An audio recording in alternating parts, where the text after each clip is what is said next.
Hi, this is Sunny Cheese. I'm Code bringing you another strategy video. Today we're going to be looking at a Protoss strategy regarding the 2-gate. And this is not very effective in the higher leagues, I can tell you that for sure.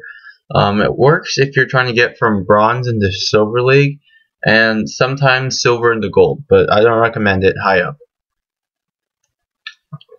So, starting off,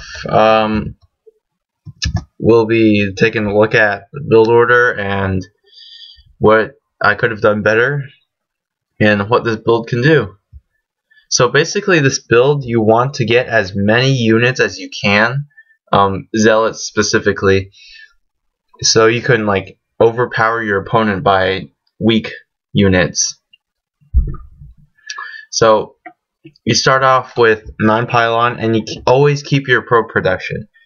I can't even stress how much you should keep your pro production for a strong economy. So, strong economy, you know, it helps you out in the long run.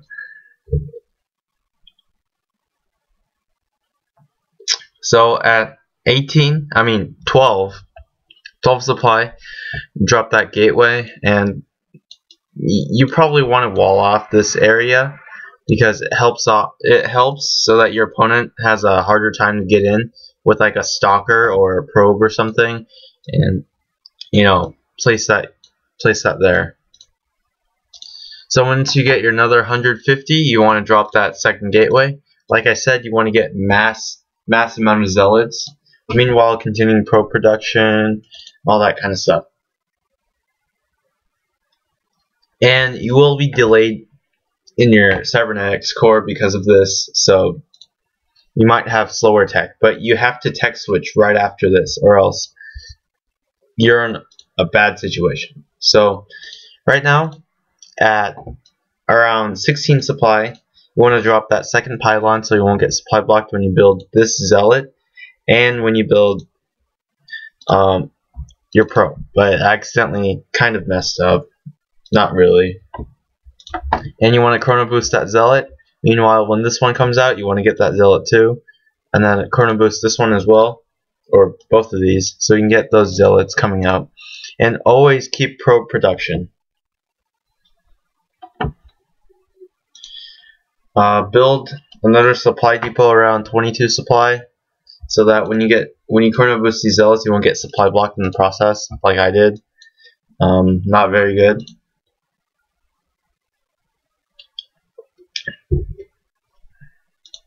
So I kept on building pylons, so I wouldn't get supply blocked, which is a good idea, or else this may mess up your build completely.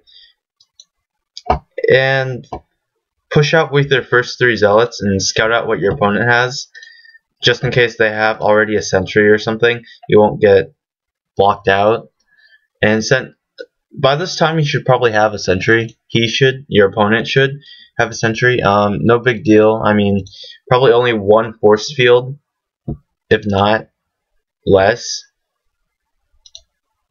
than 1 force field. Haha, that makes a lot of sense. But you want to drop this at around 30 so we can get the cybernetics core coming out soon, meanwhile continuing zealot production. And I actually decided to push out here, but my attack failed.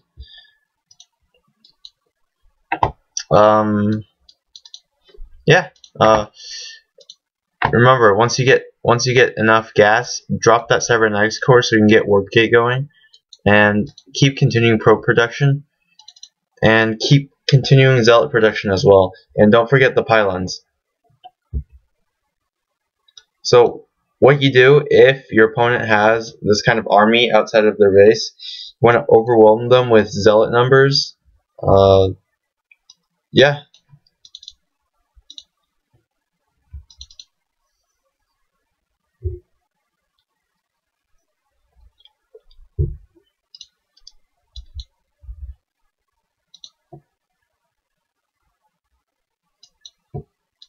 And once this cybernetic core finishes, you want to get that warp gate immediately and then start chrono boosting it. Trust me, it'll help a lot. And keep zealot production as usual. Keep probe production. At around 7 minutes, you want to get this next, or get this expansion so that you won't fall too behind. And as you can see, my attack successfully worked by zealot numbers. This is actually a pretty good build if you know how to do it. And I'll do another strategy video on the 2-gate, like right here, and how to fool your opponent that you're actually doing something different inside of your base, like a cannon rush. So yeah, keep chrono boosting that, and then I'd recommend you drop and switch into a 4-gate if you can.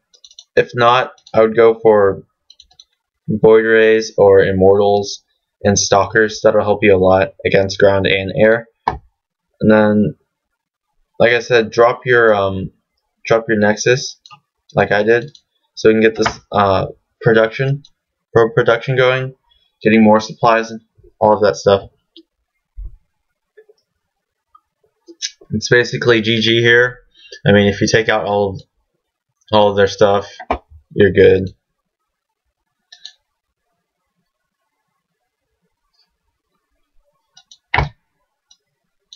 Once the warp gate finishes, you want to switch these in the warp gate, and also bring a probe over here, dropping that proxy pylon so that you can get your units in here.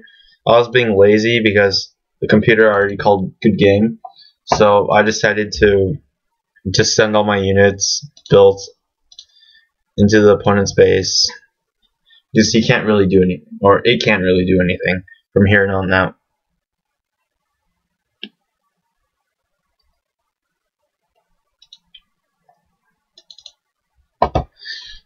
And once your expansion finishes, you want to pull half of your probes all over here so you can start mining more efficiently, and then so you can build probes over here as well.